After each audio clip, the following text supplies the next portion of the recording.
Então, pessoal, agora a gente vai falar sobre a investigação por exames complementares das nossas hipóteses diagnósticas principais.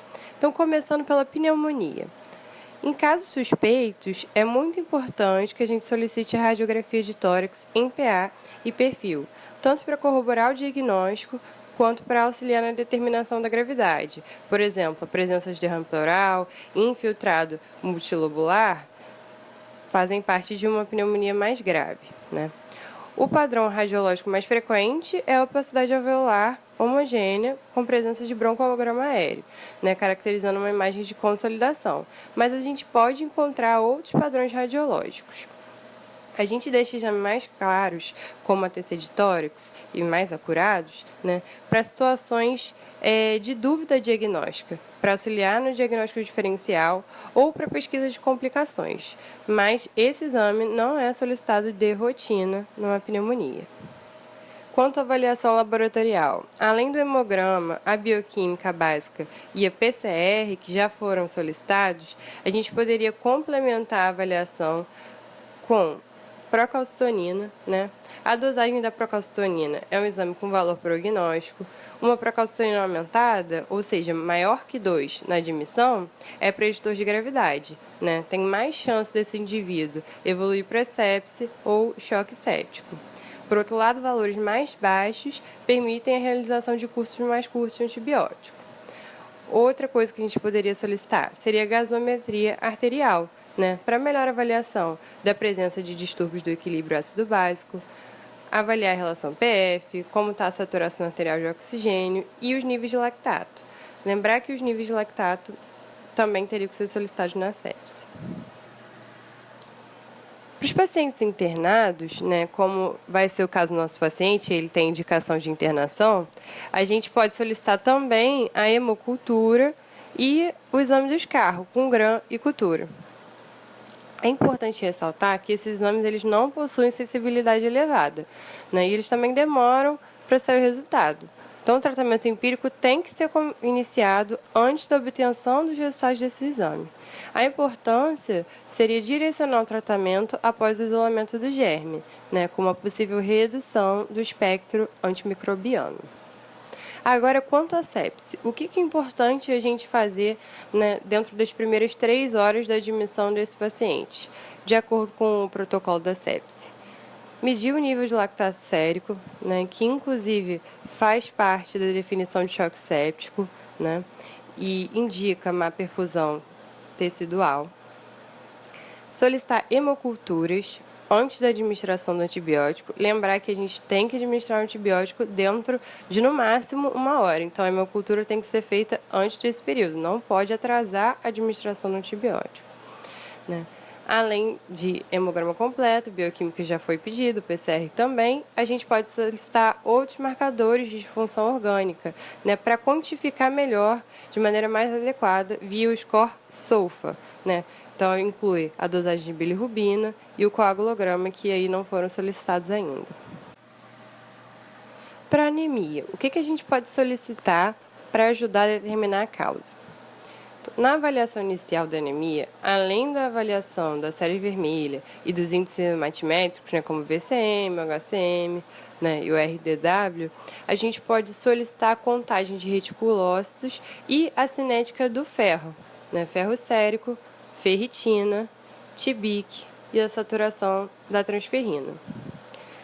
No nosso caso, a gente viu que é uma anemia microcítica. E as 2 principais causas de anemia microcíticas em idosos são anemia de doença crônica e uma anemia ferropriva. Então, para diferenciar esses 2 tipos de anemia, a gente tem que solicitar a cinética do ferro. Se o ferro sérico estiver baixo, né, com uma ferritina baixa e um TIBIC alto, a gente estaria diante, provavelmente, uma anemia ferropriva. Se a gente tivesse uma cinética compatível com ferropriva, né, em adultos maiores de 40 anos, a gente deveria prosseguir a investigação com a pesquisa de sangramento do trato gastrointestinal, que é a principal causa de sangramento crônico, né, em homens mais velhos. Então, solicitar, por exemplo, uma endoscopia digestiva alta, uma colonoscopia, né? Se o ferro sérico estivesse baixo, mas com a ferritina normal ou alta, ou seja, o corpo não está conseguindo usar o estoque, né? E o TBIC baixo, provavelmente a gente estaria diante de uma anemia de doença crônica. A dosagem de reticulócito seria mais importante se a gente estivesse suspeitando de uma anemia hemolítica, né? Nesse caso, se tivesse uma reticulocitose, né, seria interessante solicitar também a aptoglobina, que estaria baixa, né, numa situação de hemólise, o LDH, que estaria alto, os níveis de bilirrubina indireta também estariam aumentados. A avaliação da insuficiência renal. A gente já viu que não dá para determinar se é uma insuficiência renal aguda ou crônica apenas com valores isolados, né, da ureia e creatinina. O ideal, se a gente tivesse isso, por exemplo, documentado no prontuário, era ver valores anteriores e comparar. Mas em indivíduos que a gente não tem essa possibilidade, o que poderia ajudar a gente a determinar se é crônica ou se é aguda, né?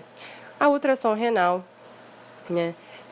Uma perda na dissociação córtico-medular fala a favor de doença renal crônica, bem como a diminuição dos tamanhos dos rins, que é comum acontecer na doença renal crônica, mas esse último não é obrigatório, porque existem causas de doença renal crônica, inclusive a principal causa de doença renal crônica, que é o diabetes, que não cursam com diminuição do tamanho renal. E outras coisas que são características da doença renal crônica seria a presença de alterações endócrinas. Nesses casos, as principais alterações endócrinas seria a anemia, principalmente pela redução de eritropoetina, tá? E também seria importante a gente solicitar os níveis séricos de PTH, cálcio e fosfato. Na doença renal crônica, a gente tem a redução do cálcio iônico, né?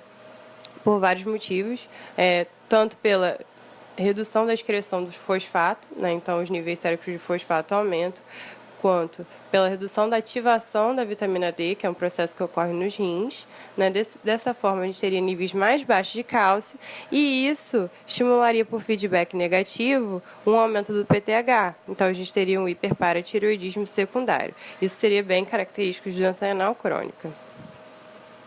Esse estado poderia levar à presença de alterações ósseas características da doença renal crônica, né? É a osteodistrofia pelo hiperparasecundário.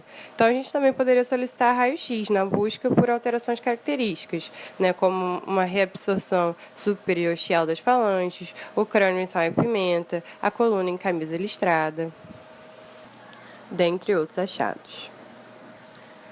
Sobre a hipercalemia, o que é muito importante da gente solicitar frente a um paciente com hipercalemia?